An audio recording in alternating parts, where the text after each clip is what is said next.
Hey guys, Chris here from the Amp Life. Welcome to today's video, today's vlog.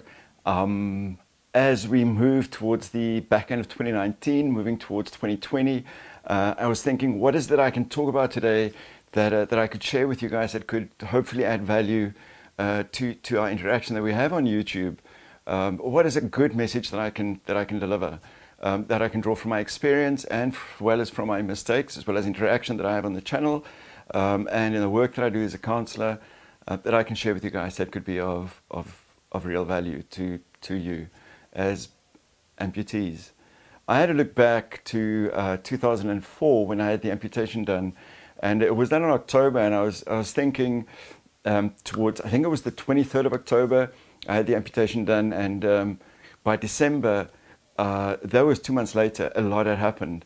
And what is it over that period? I was thinking towards December, January of 2005. So the amputation was done in October 2004, and by December 2004, January 2005, I'd learned a lot about being an amputee.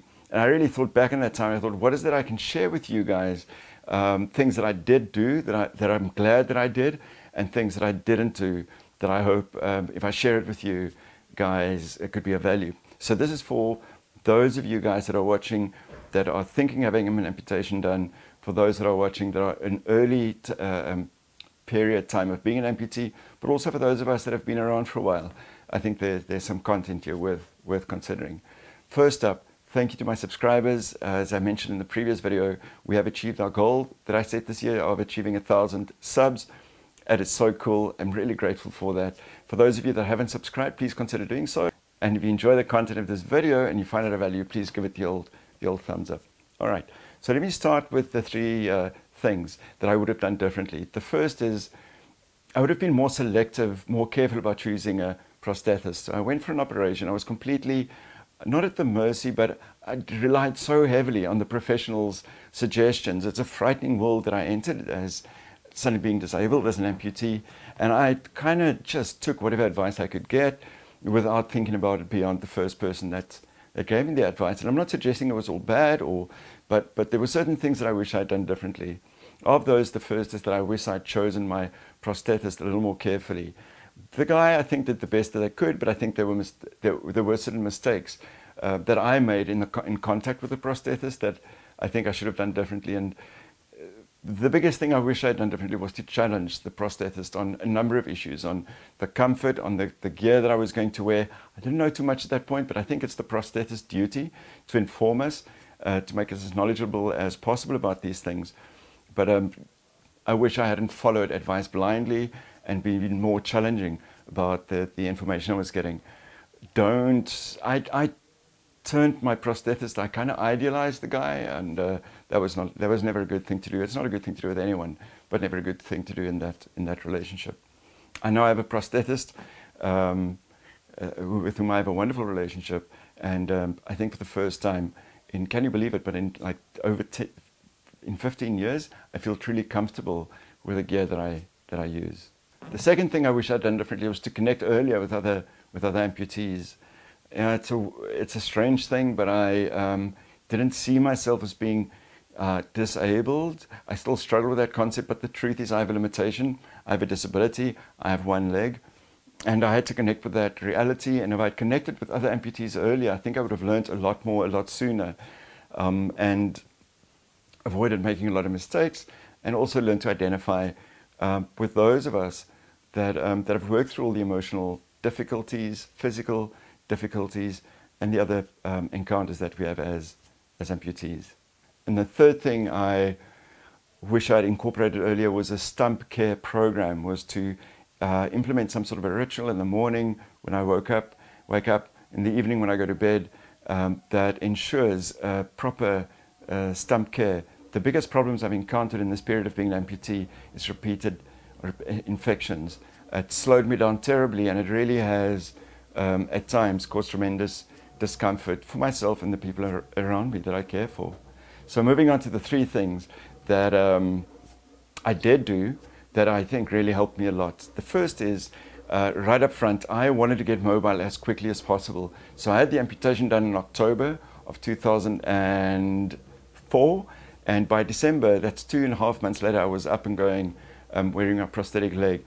And I don't think it was too early. I think I'd given the stump enough time to rest, and I'm glad I did that. I hear stories of people that wait for too long and become scared ultimately of crossing that line from using a wheelchair or using crutches into getting onto a prosthetic leg. So strong suggestion is get onto your prosthetic leg as quickly as possible. If you're on gear at the moment that you're not comfortable with, I suggest that you move fast to get onto the gear that provides you with the best quality of life and the best level of safety and mobility. The second thing I did early on was to overcome fear of moving around people with my prosthetic leg exposed, in other words, with shorts.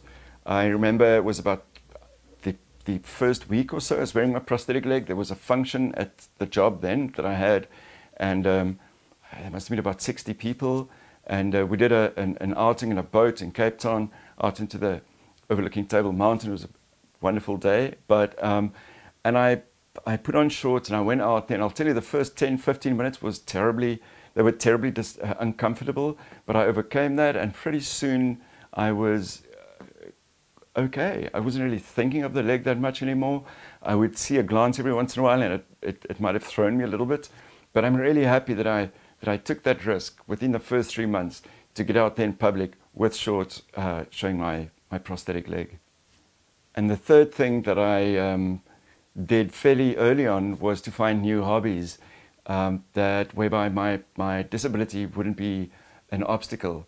The one had to do with sport and fitness, which was swimming, and the other came quite a bit later on, which is exactly what I'm doing at the moment, which is to engage photography, and ultimately my core hobby, the one I love the most, is interaction with you guys, is YouTube, filmmaking, videos. We're about to start a documentary, and what that's done is it's brought people into my life, amazing opportunities, meeting a bunch of you guys, both in person as well as out there on the internet, but it brought amazing opportunities and provided a sense of purpose, and I absolutely love what I do with this channel and the interaction that I have with you guys. All right, guys, so those are my 6 in total, but my 3 had dones, wish I had dones, that I think that I think is important for me to share with others. And I hope that you find something in those that can do something for you towards the back end of this year, that can help you to improve your quality of life, and moving